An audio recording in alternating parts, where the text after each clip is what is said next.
Beneath village fields on the Vaigai's banks, a vanished city breathes again. Brick by brick, shard by shard. Drains, ring wells, roof tiles, and quiet marks on pottery that speak across 2,500 years. If history is a chorus, Keeladi is a voice we've been missing. Today on this deep dive, we're descending into Keeladi, an ancient Tamil urban settlement that is utterly challenging these neat origin stories we have about civilization in India. What did this remarkable city actually look like? Who wrote its scripts?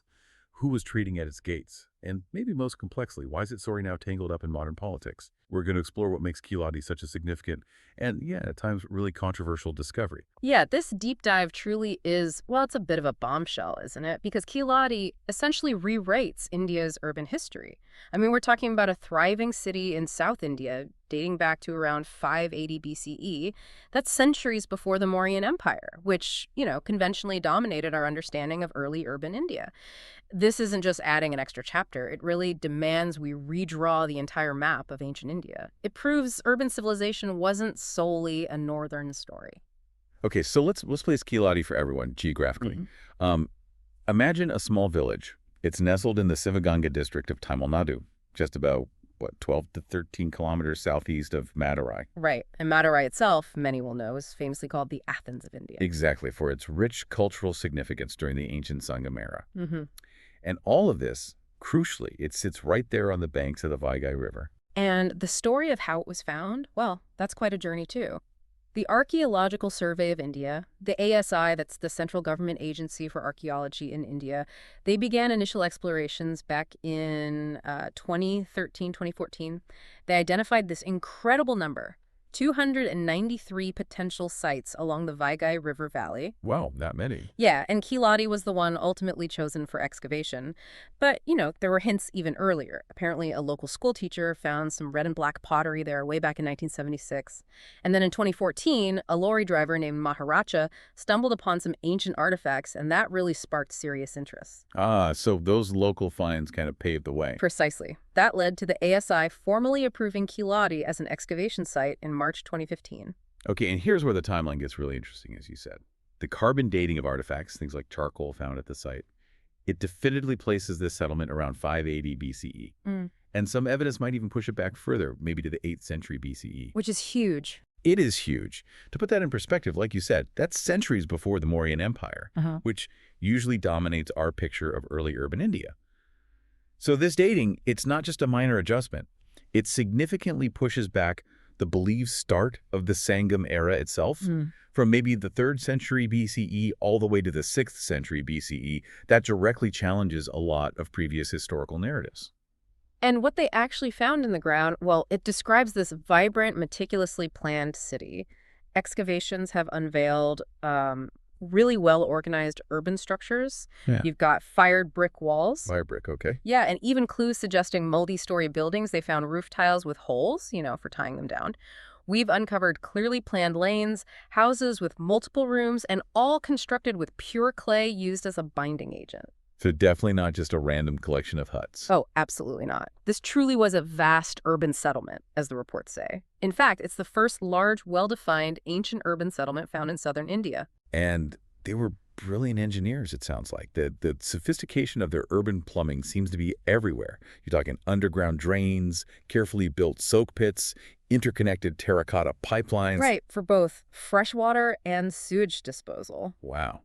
And channels to hardest groundwater, dozens of these ring wells made of clay. Exactly, for water extraction. These aren't just, practical features. They tell us a lot. Right. What do these systems tell us about the people who built them? It seems like more than just practicality. Absolutely. The presence of such sophisticated water systems and, the urban layouts, it implies a high degree of cleanliness, really meticulous planning, and clear zoning for different areas. So space for living, space for industrial work, even specific areas for burial practices. It indicates society that really valued public health and civic order. So it's less about showing off power. Exactly. This wasn't just about grand palaces or temples, though we can't rule everything out yet. But what we see is public works, not just palaces. It emphasizes a focus on the community, on daily life, rather than maybe just royal or religious structures. Okay, so from their meticulously planned streets, let's try and peer into their minds a bit. How did the people of Keeladi communicate? Did they write? Well, the evidence points strongly towards yes. We've found pottery shards, inscriptions, graffiti with Tamil Brahmi script markings. Over 72 potsherds have these markings. And these aren't just random symbols. No specific names, right? Like Athan, Uthran, Tizan, found engraved on pottery. Mm-hmm. Imagine holding a piece of pottery and reading Athan. It's like, I don't know, reaching across 2,500 years and shaking hands with someone. It makes the past feel incredibly immediate. It really does. And these findings, they prompt a critical reevaluation of script timelines in India. The fact that Tamil Brahmi script was being used here dated to the 6th century BCE, that directly challenges the long-held belief that Ashokan Brahmi, Which is later, 3rd century BCE, from the north. exactly, that Ashokan Brahmi was the sole predecessor of most South Indian scripts. Now, archaeologists are suggesting maybe an independent development of Tamil Brahmi, perhaps even from shared roots with the Indus Valley script. Really? How strong is that link? While some of the graffiti marks bear striking resemblances to Indus signs, there's even a hypothesis, still speculative, that people from the Indus Valley might have migrated south, bringing aspects of their script. But crucially, finding script like this on everyday household items like pots, Yeah. it hints at a literate town, not just, a few scribes and a talus. It suggests widespread literacy, maybe woven into daily life. That's a huge implication. But we should also acknowledge there is ongoing debate here, isn't there? Oh, absolutely. It's important to be rigorous. Some experts are calling for more research to conclusively prove the antiquity and the independence of this Tamil Brahmi. They cite issues of stratigraphy, basically, making sure the layers match up correctly. Right, the careful study of the archaeological layers to understand the timeline. They question whether the potsherds with inscriptions were found at the exact same depth, the same layer, as the carbon samples dated to the 6th century BCE. And that's fair. Scientific inquiry demands that kind of cross-checking and requires more data. That process is ongoing. Okay, moving on to Keeladi's economy. What were people doing there? What were they making? Well, the finds show it was a bustling hub of local industries. We have clear evidence of iron smelting. They found slag and blowpipes, indicating early metalworking. Yeah. The ceramic industry was clearly flourishing.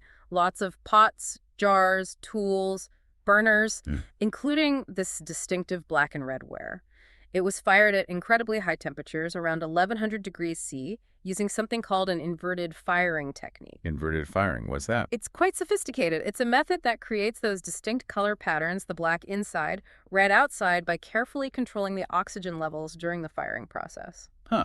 Clever. What else? There's also proof of weaving and dyeing. They found loom weights, spindle whorls, bone points used for weaving, maybe, and even vats that look like they were used for dyeing textiles. Textiles, too, okay. And beads.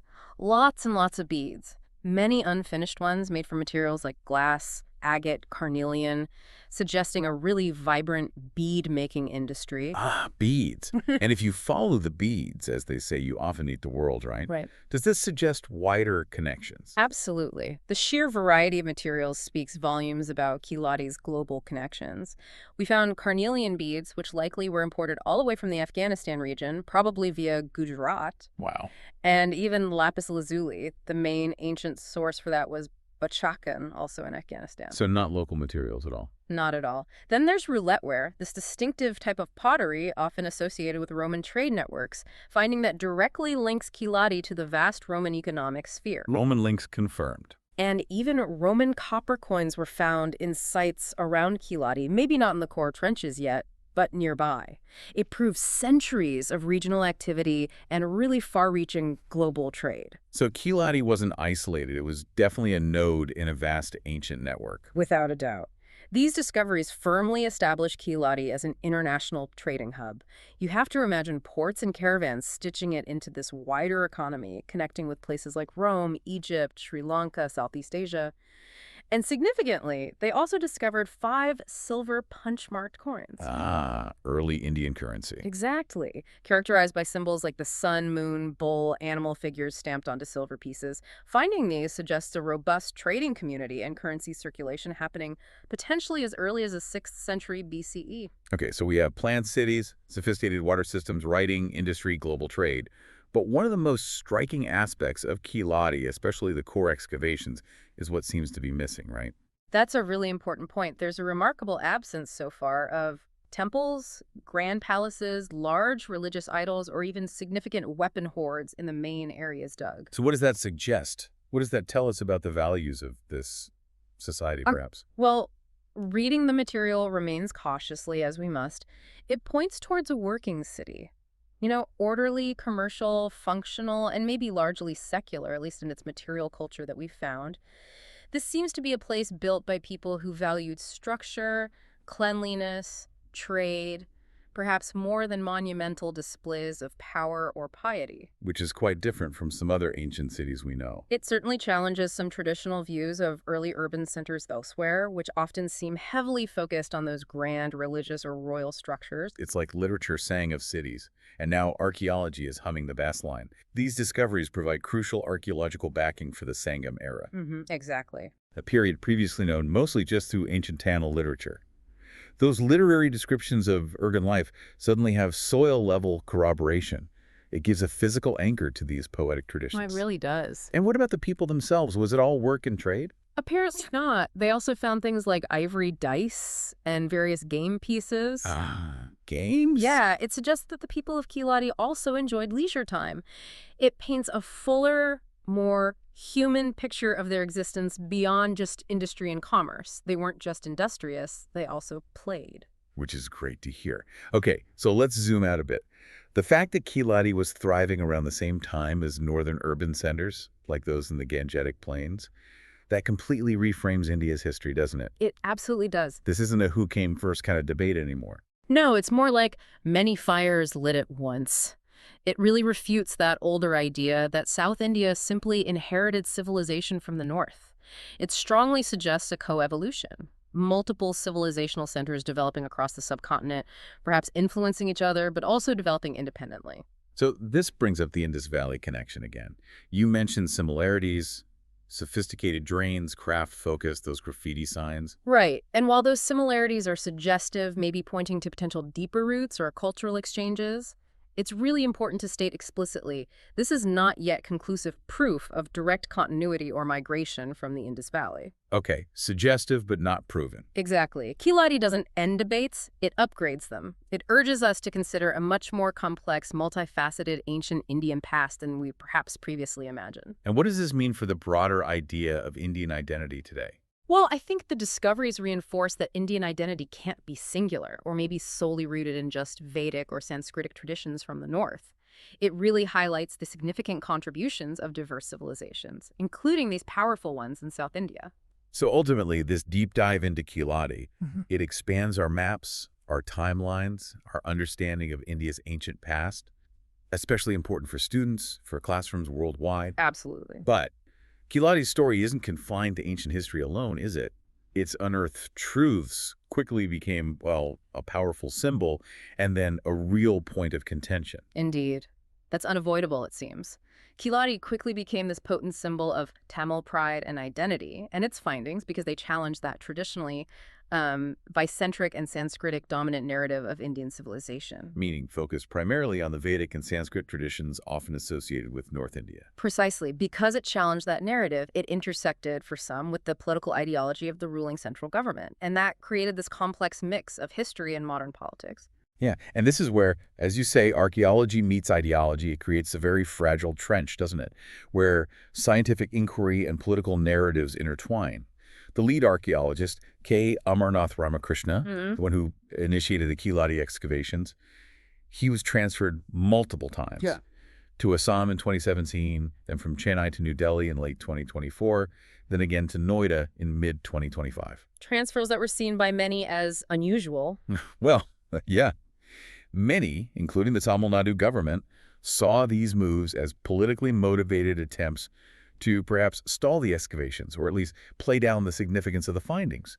It raised serious questions about the independence of archaeological research, especially when it challenges established narratives. And prominent voices in Tamil Nadu, like the finance minister Sangam Age and chief minister M.K. Stalin, they made accusations of playing down findings, hindering the digs, even suppressing Tamil history and heritage. Now, just to be very clear here, we are reporting impartially on the information and the accusations that have been made public. We're not endorsing any specific viewpoint.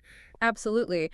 And the controversy intensified further around a specific report, didn't it? It did. In 2025, the ASI requested Ramakrishna revise his very detailed, almost 1,000-page report.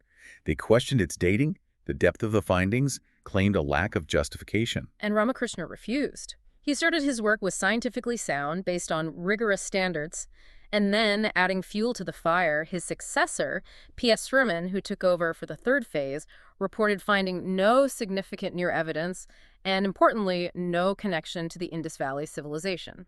Which further fueled suspicion and debate among those who felt the earlier findings were being downplayed. It became quite heated. So what happened then? How did the excavations continue? Well, ultimately, a public interest litigation was filed in the Madras High Court, and that led to the Tamil Nadu State Department of Archaeology, the TNSDA, the state government's own archaeological body, taking over the excavations from 2018 onwards.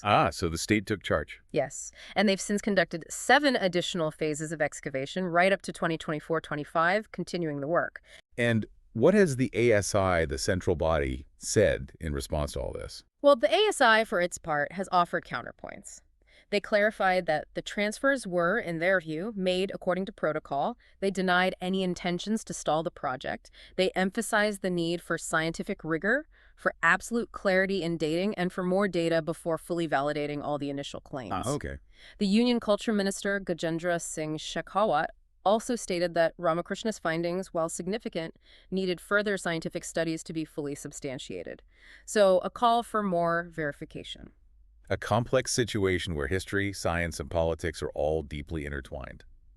Okay, stepping back from the controversy for a moment, what are the big takeaways? What does Keeladi fundamentally change for us, for Tamil culture, for instance? Well, for Tamil culture, Keeladi provides powerful scientific validation for the deep roots of literacy, craft, and urban planning in the deep south of India. It confirms aspects of that ancient Sangam literature that, as you said, were once primarily textual. Now there's physical proof from the ground. And for India's broader story, It really helps reconfigure India's civilizational narrative. It highlights these multiple co-evolving centers of innovation and culture across both North and South. It changes how we view history, maybe less like a single river flowing from one source and more like a diverse delta with many streams. that's a great analogy, a diverse delta. It ensures a more inclusive and likely more accurate understanding of India's past for everyone, right? Especially for education. Exactly. Expands our maps, our timelines, our reading lists. But as always with archaeology, history is a living thing. It's always being revised, always asking more questions. So, what are the big questions still hanging out there for Keeladi? What's next? Oh, plenty. First, what is the full scale? We've only excavated a tiny fraction of the identified area along the Vaigai Basin. How big was this urban complex, really? Right, how far did it stretch? Exactly. Can we find more inscriptions, maybe longer text that could further sharpen the timeline for the Tamil Brahmi script? And how does Keeladi connect to other major South Indian sites? You hear names like Adachanallur. Which might be even older, potentially 3,500 years old, based on some finds. Wow.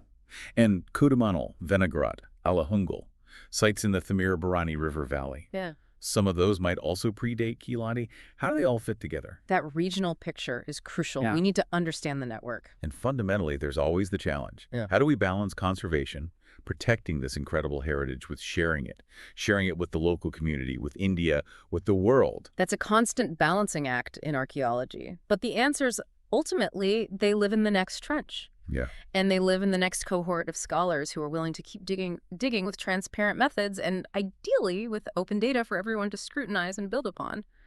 Keeladi reminds us, doesn't it, that silence in the historical record isn't necessarily silence in the past. Under just ordinary village ground lay this extraordinary city-planned, literate, connected, industrious. It's not a footnote to someone else's epic. It's a chapter entirely its own, just quietly waiting there to be read. This deep dive into Keeladi, it really isn't just about what we found, is it? It's about what it forces us to question in our textbooks, in our assumptions, maybe even in our modern-day narratives about identity and history. It challenges us to look deeper, not just in the soil, but into the very fabric of how we understand the past. What other foundational stories, what other chapters are still hidden out there, just waiting for us to uncover them. Thank you for being on this trip with us. Stay curious, stay grounded, and stay tuned for the next one.